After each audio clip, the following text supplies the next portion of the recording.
Queridos, nós temos meditado, falando aqui sobre as batalhas de Israel, bem antes de Israel entrar em conflito com Hamas, né?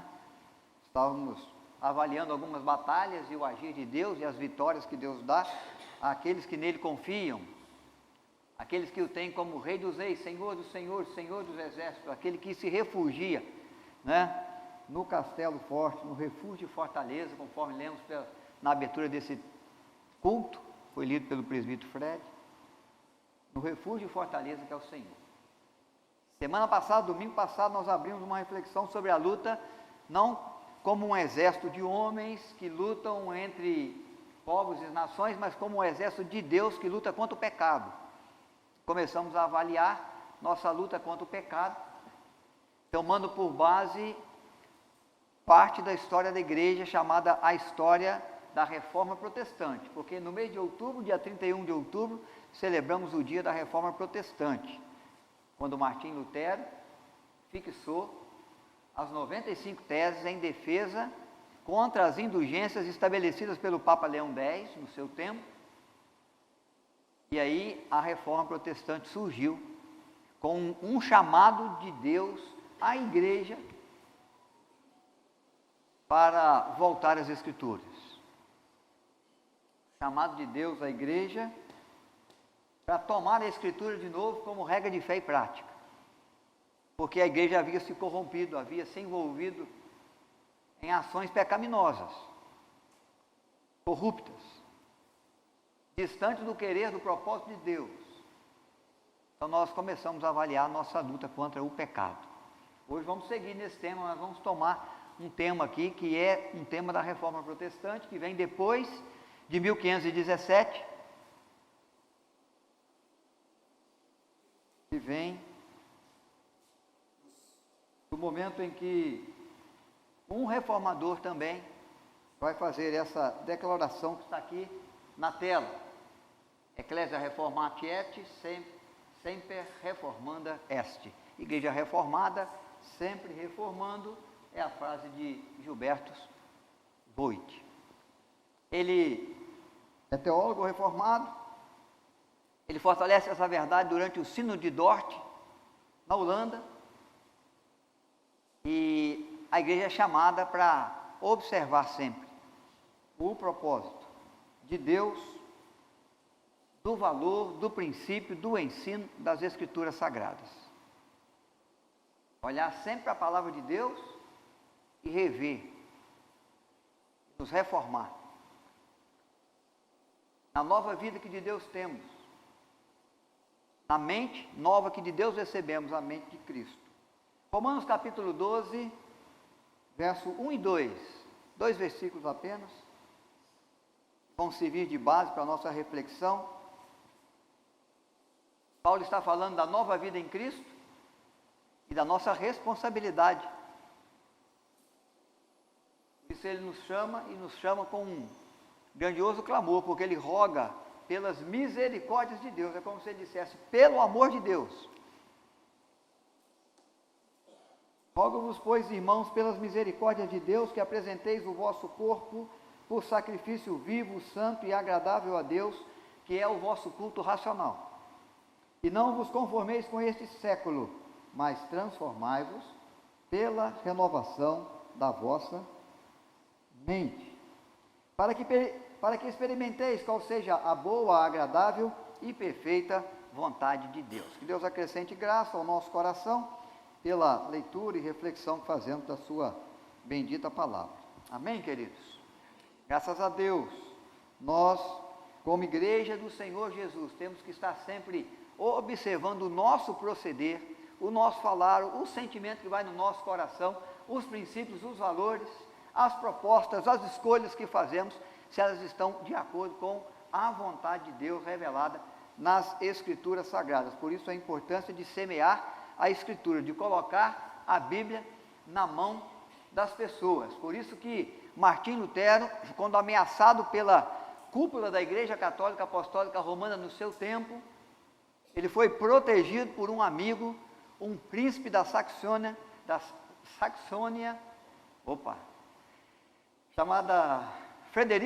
chamado Frederico III.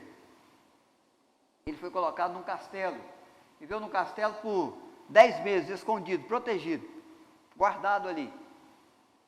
E ali ele traduziu o Novo Testamento para o alemão.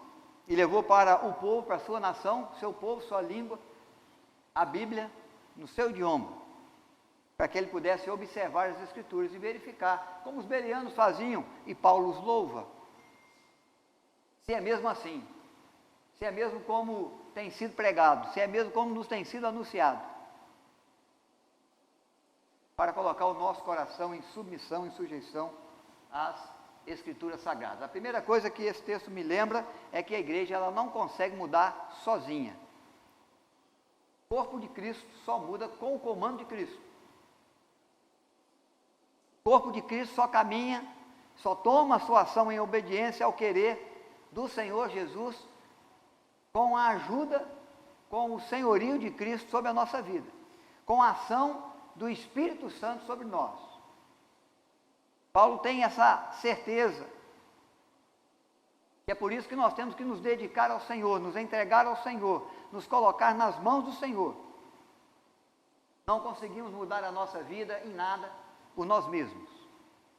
Nosso proceder humano pecaminoso, nossa intenção sempre inclinada ao erro.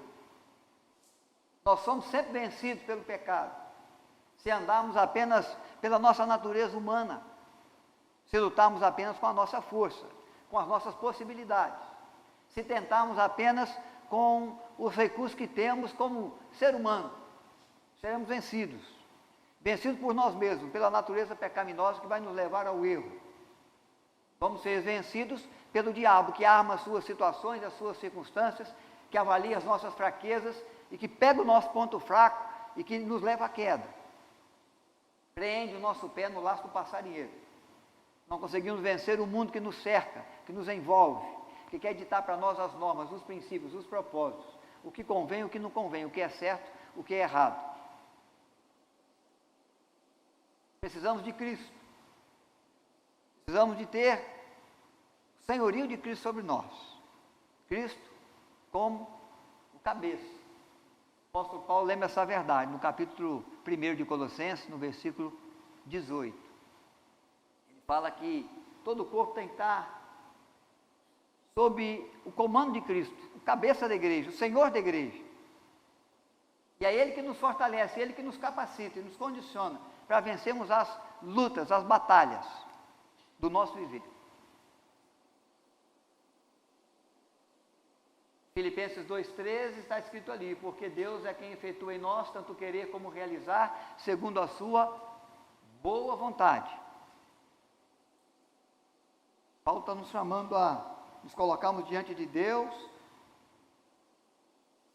submeter o nosso corpo, a nossa mente, como um sacrifício vivo diante do Senhor, aceitando o senhorio de Cristo e tomando o comando de Cristo junto de nós, junto ao nosso viver, para que a vontade de Deus possa se estabelecer na nossa vida, da nossa vida, a vida daqueles que estão à nossa volta, da vida, do viver da igreja, no mundo onde a igreja é convidada para ser sal da terra e luz do mundo. Mas essa é uma primeira grande verdade que eu tenho que te lembrar. Sei que você já sabe. Nós, como seres humanos, o bem que queremos fazer, não fazemos. O mal que não queremos fazer, quando percebemos, já o realizamos. Não são palavras minhas, são palavras do apóstolo Paulo. É o que ele sentia, é o que ele vivia, é o que nós vivemos. Eu sei que é o que você vive também às vezes. Você que queria fazer aquilo que é certo, quando percebe, já fez o que é errado. Queria dar aquela palavra certa, proveitosa, que edifica, mas quando você percebeu, já saiu da sua boca a palavra torpe, sem entendimento, sem sabedoria. Palavra que destruiu. Na nossa humanidade nós não conseguimos. Por isso precisamos de Cristo, precisamos da ação de Deus, precisamos da ação do Espírito Santo para nos ajudar. Deixa eu ver aqui, Rebeca, se eu consigo mudar. Foi, joia, pode deixar comigo aqui. Igreja reformada, então, sempre reformando, é o versículo 2. Rogo-vos, pois, irmãos, pela misericórdia de Deus, é o clamor do apóstolo, não vos conformeis com este século, mas transformai-vos pela renovação da vossa mente. Está falando da nova vida, está falando da nova mente, do novo proceder que temos agora por termos nascido de novo e temos a possibilidade de pensar o mundo como Deus pensa, porque há em nós a pessoa do próprio Deus, o Espírito Santo que em nós habita, que nos faz olhar para o mundo e ver o mundo como Deus vê, e olhar para as pessoas e agir em favor delas e junto a elas como Deus agiria. Nós somos hoje a boca, os braços, os pés do Senhor, representamos o Senhor, vivemos a nova vida que o Senhor nos deu, e precisamos estar olhando para a vida e para as coisas e para as circunstâncias, procurando sempre reformar o nosso pensamento, para ver se há em nós algum caminho mau, como o salmista orou, mas rogar ao Senhor da igreja que nos guie pelo caminho eterno, pelo caminho bom, pelo caminho que é Cristo, pelo caminho que leva e conduz à eternidade, pelo caminho que nos ajuda a vencer o pecado e que já pagou o preço do pecado que realizamos por nós lá na cruz do Calvário.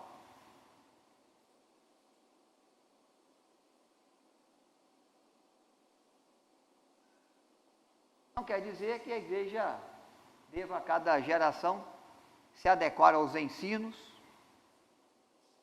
aos propósitos, alinhando a nossa vida às ideologias políticas, sociais,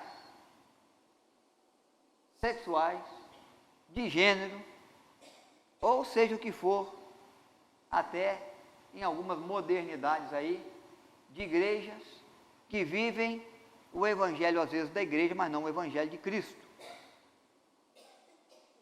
Então não é para nós vendermos os nossos princípios, não é para nós atendermos os grupos sociais que vão surgindo, não é para nós irmos atendendo, né, e nos moldando, nos formando na nossa visão cristã e religiosa, dentro das ideologias políticas que vão surgindo por aí. É para nós seguirmos a palavra de Deus. A reforma protestante é a reforma que chama a igreja, o cristão, a olhar a palavra de Deus.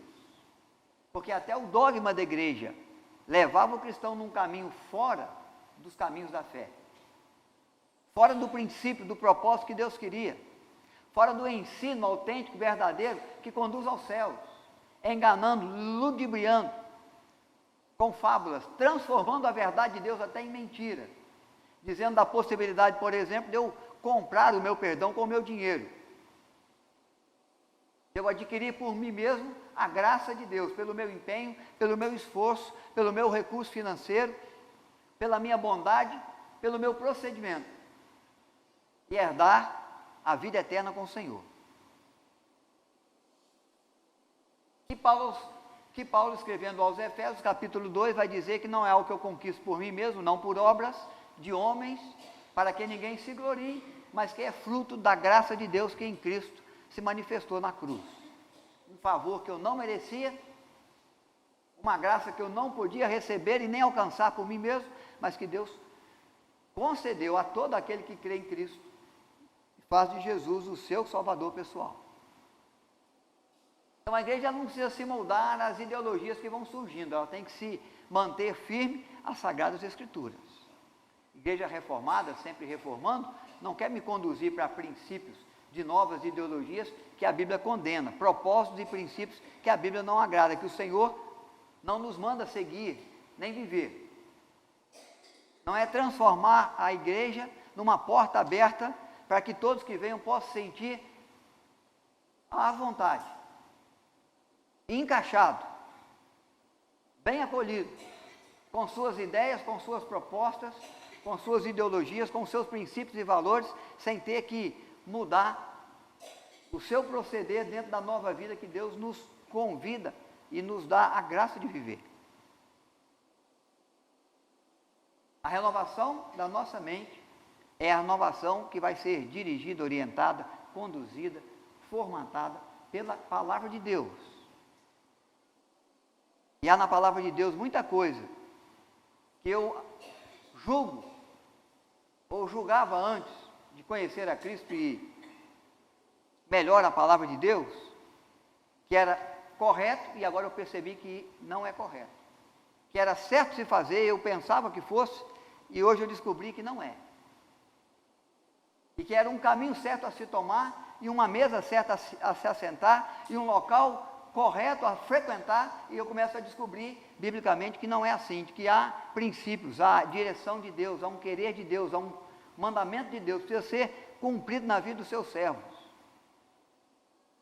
Que faz com que eu abandone algumas práticas, alguns sentimentos, algumas ações ou reações pecaminosas, e eu possa me corrigir. A igreja é aberta a todo ano, a todo ser humano, e Deus nos alcança do jeito que a gente está. É o amor dele. Não importa onde você está, o que você está fazendo, com o que você está envolvido, que tipo de pecado é seu, se você acha que você merece perdão ou não. Graça de Deus pode conceder perdão a todo ser humano. É para judeu e gentio, é para escravo e livre, é para branco e preto, é para rico e pobre, é para brasileiro e estrangeiro. É para toda criatura, todo ser humano. Mas o amor de Deus está aí. Ele não nos alcança para nos deixar do jeito que a gente estava, porque Ele sabe dos danos que o pecado produz na nossa vida. De quanta tristeza esse pecado está trazendo à nossa história. De o fim trágico que esse pecado conduz à minha história numa eternidade sem Deus. Numa condenação ao inferno. Numa eternidade de choro e ranger de dentes, de sofrimento. Deus não nos quer nesse caminho. O amor de Deus nos alcança do jeito que a gente está. Sem a gente ter que mudar em nada. Mas Ele nos alcança para fazer da gente uma pessoa melhor, para nos transformar naquilo que Ele deseja que sejamos. É amor de Deus. Que quer ir tratando na nossa vida o pecado. Então, igreja reformada sempre reformando, não para gerar facilidade para as ideologias novas que vão surgindo e que, quem sabe, sejam acolhidas pela igreja com liberalidade. Não, nós acolhemos dentro do princípio da fé. Todos são bem-vindos, mas aquele que mentia tem que aprender a não mentir mais. E aquele que roubava deve saber que não deve roubar. A exemplo de Zaqueu, quem sabe, deve restituir aquele de quem ele roubou 4 vezes mais. E doar aos pobres um pouco dos seus bens. Se ele pode fazer isso com alegria de coração. Então é procedimento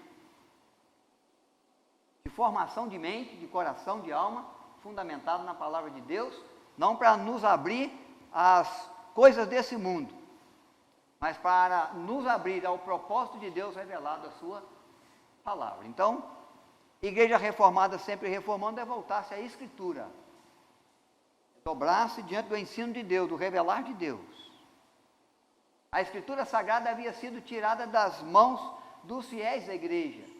1229, a ordem da igreja é que o fiel, o membro comum da igreja, ele não tem condição de interpretar bem as Escrituras Sagradas. Ele precisa ter um estudo teológico, ele precisa conhecer as línguas originais.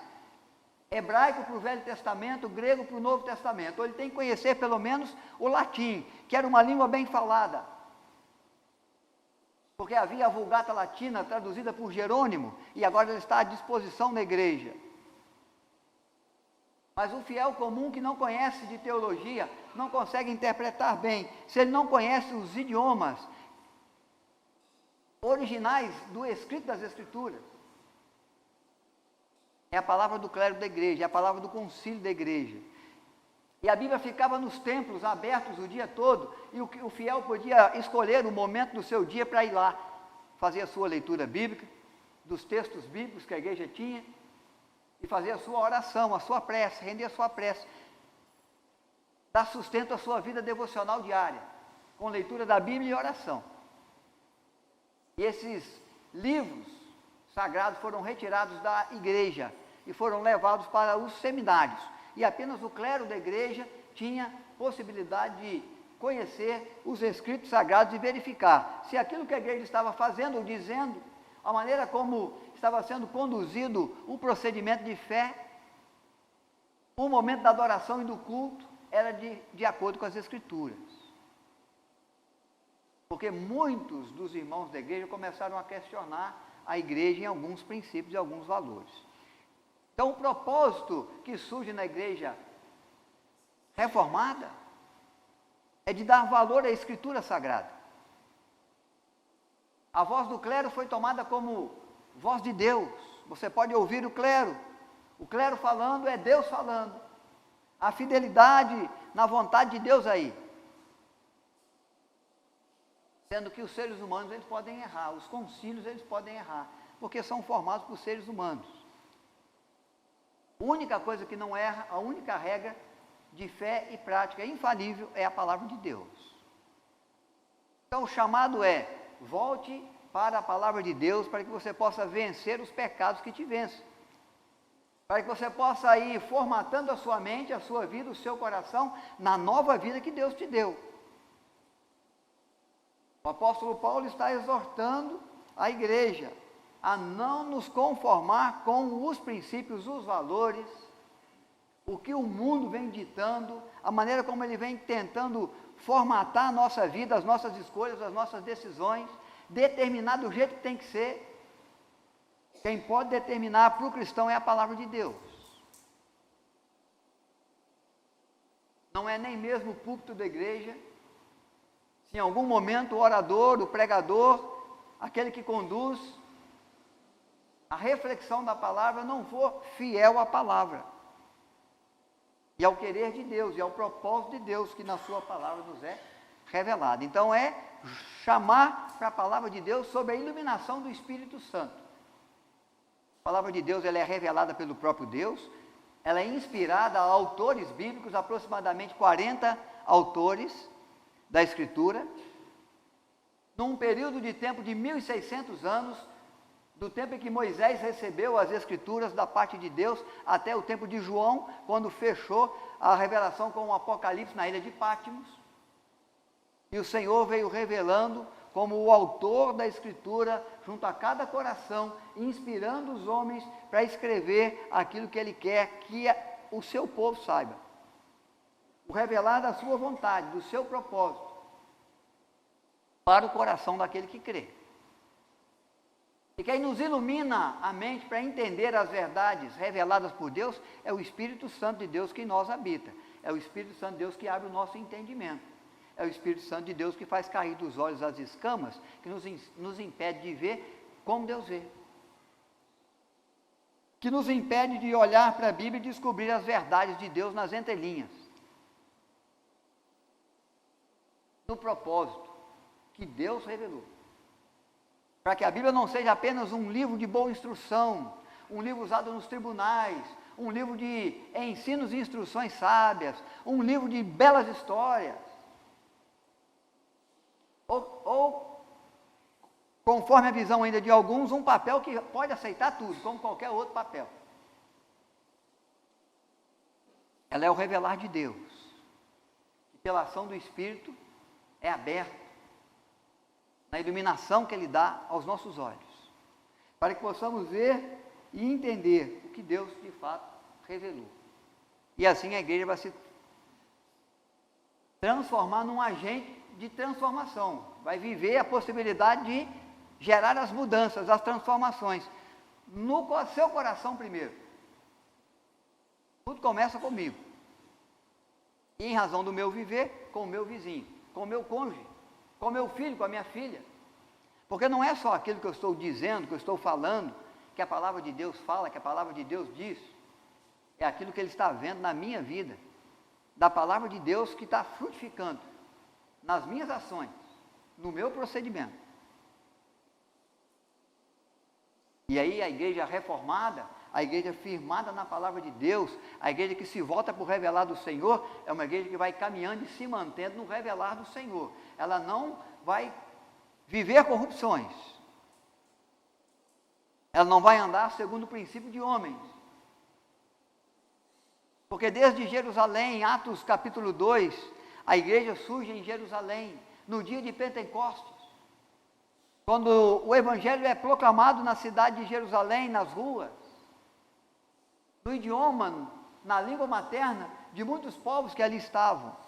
E o Espírito Santo abriu-lhes o entendimento para que eles pudessem crer nas verdades de Deus que estavam sendo proclamadas. E no final do capítulo 2 de Atos, vocês vão viver, ou vão poder ver o viver da igreja, como viviam os convertidos. A primeira igreja, a igreja de Jerusalém, perseveravam na doutrina dos apóstolos, na comunhão, no partir do pão, nas orações.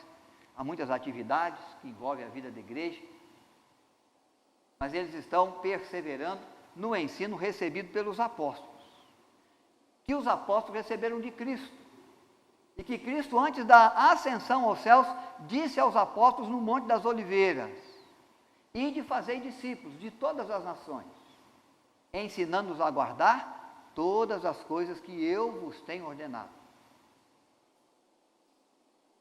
Os apóstolos, eles não proclamam um evangelho que sai deles, um ensino que eles criaram, um princípio religioso, um propósito de fé que surgiu de repente na cabeça criativa de algum deles. Eles receberam de Cristo. Por isso a igreja segue na obediência, no princípio da doutrina dos apóstolos. Perseveram nesse ensino, nesse aprendizado, que apresenta e que aponta Jesus como o caminho da verdade e da vida, o caminho que leva aquele que crê à presença de Deus verdadeiramente. E aquele que crê recebe de Deus vida, vida eterna, vida abundante. Semana passada eu apresentei esse quadro também, fala das corrupções da igreja, porque uma igreja reformada que quer continuar reformando, uma igreja que vai se manter firme, então, a verdade bíblica, mantém a sua firmeza bíblica. Todas essas corrupções que ocorreram foi por desígnio de coração humano. Algum interesse pessoal estava envolvido naquelas corrupções ali. Ou de eu ser atendido nas minhas intenções religiosas, nas minhas práticas religiosas, porque vocês se lembram, de Constantino para frente, 303 da era cristã, já não há mais perseguição à igreja cristã, ao movimento chamado cristão. Cessa a perseguição. Não há mais açoites, não há mais prisões, não há morte para aqueles que se dizem cristãos. Teodócio vem depois, o outro imperador, e ele vai então declarar oficialmente que o cristianismo é a religião do Império Romano. E um pouco mais à frente ele vai fazer uma declaração mais forte. Todos os pagãos, todos aqueles que não seguem o cristianismo são agora considerados inimigos do Império. Vão ser perseguidos com açoites, prisões e morte. E muita gente vai vir para a igreja porque não quer o Império no seu calcanhar. Não quer o Império na sua casa, tomando os seus bens. Não quer o Império levando cativos seus filhos e filhas. O que acontecia antes com cristãos. Não querem serem mortos, não querem serem açoitados, não querem ser açoitados e sofrerem dores da perseguição de um grande império como o Império Romano. Então eles vêm para a igreja com o seu princípio de fé, sem se converter, sem ter a sua mente transformada pela renovação da nossa mente em Cristo, sem ter o ensino dos apóstolos como o princípio que os instrui no procedimento da sua fidelidade ao Senhor, do seu serviço ao Senhor. E eles então vão olhando para a sua religiosidade e vão começando a perguntar ao cristianismo: qual é a divindade feminina aqui? Porque eu sempre adorei a deusa Astarote ou a deusa Diana dos Efésios. E eles vão procurando, e vão cavando, e vão descobrir que o mais próximo de divino que nós temos é Maria, bendita mulher, bendita entre as mulheres, escolhida por Deus na sua virgindade, na sua pureza, para ser a mãe do Salvador e por obra do Espírito de Deus. Recebeu no ventre uma criança que nós chamamos de Jesus de Nazaré. E a beatificação aí, de Maria começa aí. Uma mulher que vai ser tomada como santa, uma mulher a quem vai sendo colocada crenças de culto mariano, e aí por diante. Há imagens de idolatria nas outras religiões. Que imagem representa o Deus cristão? Não, nós não temos imagem, Deus falou que nós não devemos ter imagem de escultura. Isso não pode ser assim, tem que ter alguma imagem que represente, para conectar o sujeito na terra com Deus do céu. Foi se criando conexão com os apóstolos. A igreja está livre para cultuar.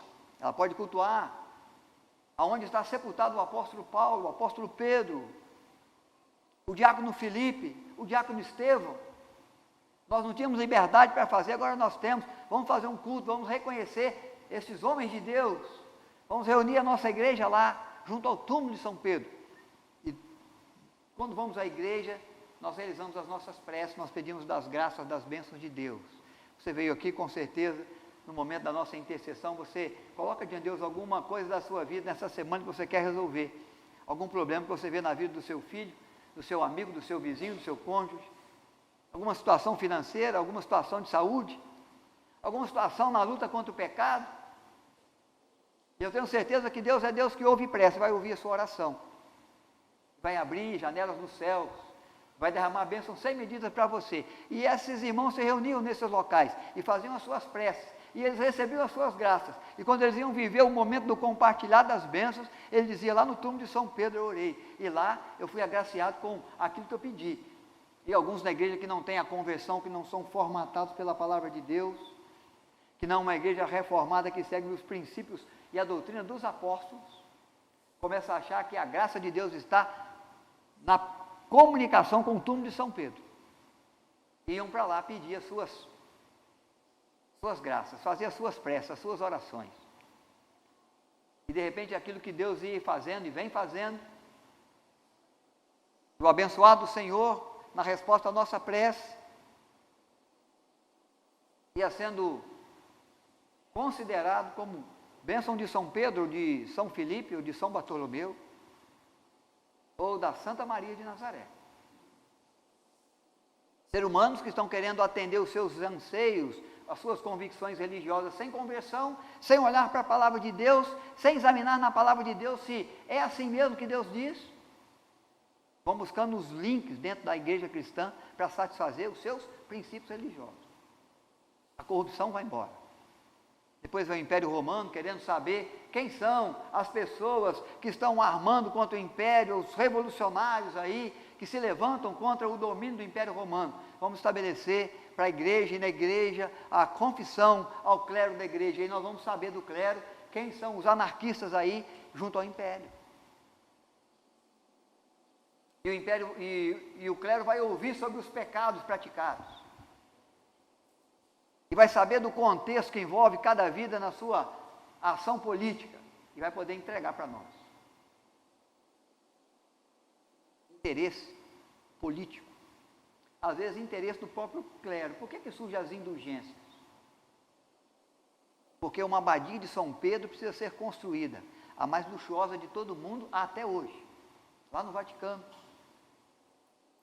E o Papa Leão X queria construí-la, mas sem usar os recursos do cofre da igreja, que são gordos.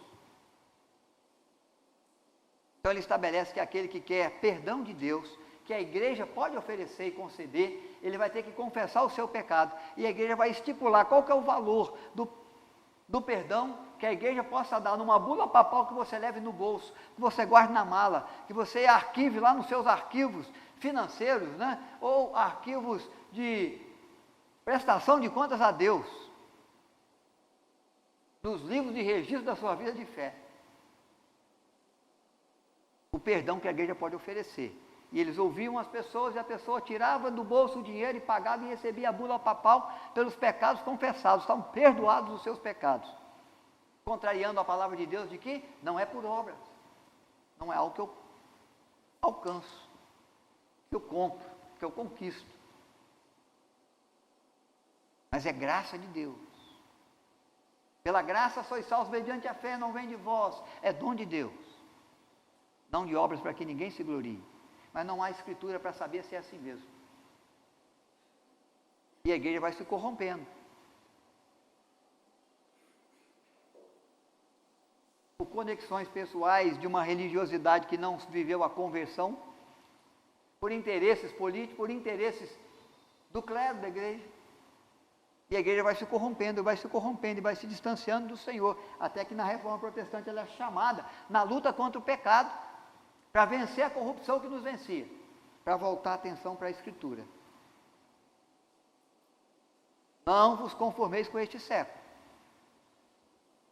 nem mesmo com o ensino da igreja que está sendo passado, com a instrução que a igreja está te dando. Você vai chegar na porta do céu e você não vai ver ela se abrir para você, porque você veio achando que conquista por méritos pessoais, pela mão da igreja que se estendeu quando ela batizou você.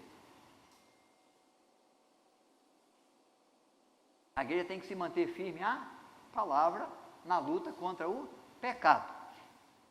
Esse é Spurgeon é um teólogo inglês. Ele viveu bem depois da Reforma Protestante. Ele foi chamado de o príncipe dos pregadores. Ele conduziu por muitos anos a vida teológica de seminários na Inglaterra. Ele escreveu uma obra de 3 volumes chamada Lições aos Meus Alunos, ensinando aos seminaristas sobre as questões do procedimento do pastor cristão, do pregador cristão. E ele nos deixou essa expressão: pequenos pecados são como pequenos ladrões, abrem portas para maiores. O que aconteceu na corrupção da igreja é essa: pequenas coisas foram sendo recebidas pela igreja como normal, como comum, como sem problema, como não sendo pecado, mas eram ações pecaminosas que foi rompendo as portas para pecados maiores que vieram depois. Às vezes nós achamos, um pecadinho de nada, uma mentirinha à toa, não vai fazer mal para ninguém. Sempre faz mal para o pecador. Sempre faz mal para aquele que é envolvido no convívio aonde aquele pecado foi praticado. O pecado, ele é sempre danoso. A gente acha que é uma coisinha à toa, mas é uma brechazinha que a gente deixa, onde o diabo põe a cunha e bate e estoura todo o muro e derruba a fortaleza. E quem pensa que está em pé, diz a Bíblia, veja que não cai. Spurgeon faz a menção dessa grande verdade para nós, irmãos. Às vezes nós achamos que podemos conviver com determinados pecados, porque é uma coisinha à toa, nós já até nos acostumamos com ele, é nosso pecado de estimação. São pecados pequenos aos nossos olhos, que vão abrir portas para pecados grandes. São pecados que fazem estragos com os quais eu consigo conviver, quem sabe. Danos que, quem sabe, eu consigo suportar. Ou a minha família, ou a minha igreja, ou a sociedade onde eu vivo. Mas elas vão abrir portas para pecados os quais eu não vou aguentar. Para situações, para circunstâncias que vão derrubar os princípios, os valores essenciais da minha fé, da minha família, do meu país, da minha igreja. Pecados pequenos, que às vezes nós não damos importância, mas que vão abrir portas para ladrões maiores. A igreja deve se manter na sua luta contra o pecado, combatendo a religiosidade. Nós não estamos aqui para ser religiosos, nós estamos aqui para ser cristãos. Há muita religião no mundo. Se identificar como religioso não quer dizer nada. Nós estamos aqui para ser cristãos. O que corrompeu a igreja é que veio muita religiosidade, pouco cristianismo. Muita gente envolvida com a religiosidade que tinha, poucas conversões. Muita conveniência, pouca transformação conforme a mente de Cristo, a nova vida que de Cristo nós recebemos. Combatendo a nossa autoconfiança. Às vezes nós achamos que a igreja sobrevive em razão de quem nós somos. É um nome grande de um grande pregador, é o título de uma irmã, uma grande irmã, que exerceu sua fé e que tem grande importância no valor daquela igreja. Às vezes nós achamos que as coisas estão caminhando por causa da nossa força, da nossa capacidade, da nossa ação administrativa, da nossa sabedoria, da nossa inteligência, dos nossos argumentos tão ricos, tão prontos, porque nós estudamos muito, estamos bem fundamentados naquilo que falamos. Um bom orador pode conduzir o coração de muita gente para muito caminho errado. E às vezes nós achamos que o sucesso da igreja é a gente. O clero da igreja dizia, não se importe com a escritura, não. Não se importe com esse negócio de Espírito Santo, não. Nós conduzimos a igreja, nós tornamos a igreja forte. Nós tornamos a igreja rica, nós tornamos a igreja poderosa. E a igreja se tornou forte, rica e poderosa, mas se tornou vazia de Deus. Então, combatendo a autoconfiança nossa, porque às vezes a gente pensa, eu sou forte, eu consigo, eu sou cristão, eu sei o que é de fato para mim. A igreja de Corinto, ela é exortada num princípio, num propósito, por causa desse sentimento. É dito na igreja de Corinto assim, eu sou de Paulo, o outro diz, eu de Pedro, outro diz, eu sou de Apolo. Há divisões na igreja, mas há uma submissão ao apóstolo, ao apostolado, à liderança. Mas havia um grupo que dizia assim, eu não sou de Paulo, eu não sou de Pedro, eu não sou de Apolo, eu sou de Cristo. Esse grupo é o grupo problema. Porque eles diziam que recebiam de Deus tudo o que eles precisavam para conduzir-se bem na fé e para conduzir a igreja. E eles começaram a achar então, porque eles tinham dons especiais, deveriam ir à mesa da ceia antes dos demais. Porque eram superiores aos demais, porque são mais agraciados por Deus do que os outros. E os mais agraciados então têm primazia, eles vêm primeiro. E os demais ficam para trás e pegam o que sobra da ceia, o que sobra da mesa. E o apóstolo Paulo diz, não é a ceia do Senhor que comeis. Quem tem fome, come em casa. E havia quem bebia como beberrão e comia como glutão. No tempo da santificação, estavam praticando pecado. Por quê? Não estavam combatendo a sua autoconfiança. Achavam que sabiam da fé mais que as Escrituras. Formatando a sua mente conforme o seu desejo, conforme o seu interesse, conforme eles achavam que era bom para eles, conforme eles entendiam que fosse o melhor aos seus olhos. E sem a luz das Escrituras, irmãos, nós caímos em corrupção, porque o nosso coração é corrupto. E o nosso coração é enganoso. Nós temos que combater a religiosidade e temos que combater o nosso coração e a nossa autoconfiança que nos engana e que quer nos levar e vai nos levar a tropeço e vai conduzir a igreja à corrupção.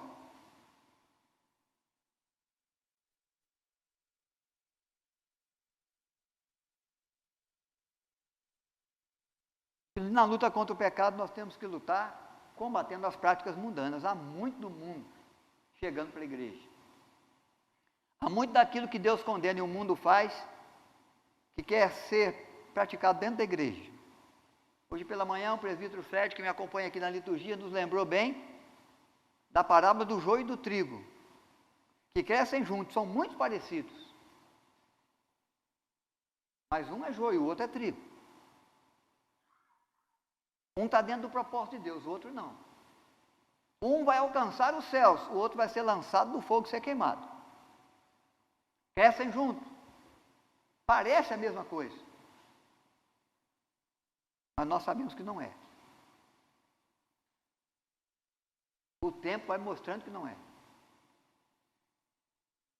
E quando a ceifa for ser realizada, quando Cristo voltar na segunda vinda, os anjos de Deus vão separar o trigo do joio.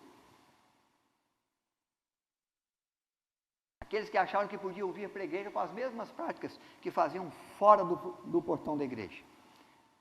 Aqueles que achavam que podiam vir para a igreja e ter os mesmos pensamentos, os mesmos propósitos, os mesmos sentimentos, sem viver a renovação da mente, sem viver a mente renovada pela instrução da palavra de Deus e pelo querer e propósito de Deus, na nova vida que de Deus recebia. Entram na igreja, glorificam a Deus, cantam louvores, ouvem sermões, fazem as suas preces, levantam as suas mãos, saem do templo, vivem como se Deus não existisse. Como se a vontade de Deus não fosse a boa, a agradável e a perfeita vontade onde eu devo andar. Igreja reformada, sempre reformando, na luta contra o pecado, a cada momento. Seu compromisso, meu irmão, é com a palavra de Deus, não é com dogmas da igreja. É importante ter uma igreja séria, uma igreja bíblica, uma igreja de fé reformada, uma igreja que se volta para a Escritura, mas você tem que ter compromisso com a palavra de Deus. Ela é a regra de fé e prática. Ela é infalível. Seu amor tem que ser ao Senhor, não à instituição. Somos presbiterianos, nos orgulhamos disso. Mas não podemos ser presbiterianos sem a palavra e sem ter amor ao Senhor e ao seu reino. Senão nós somos só presbiterianos.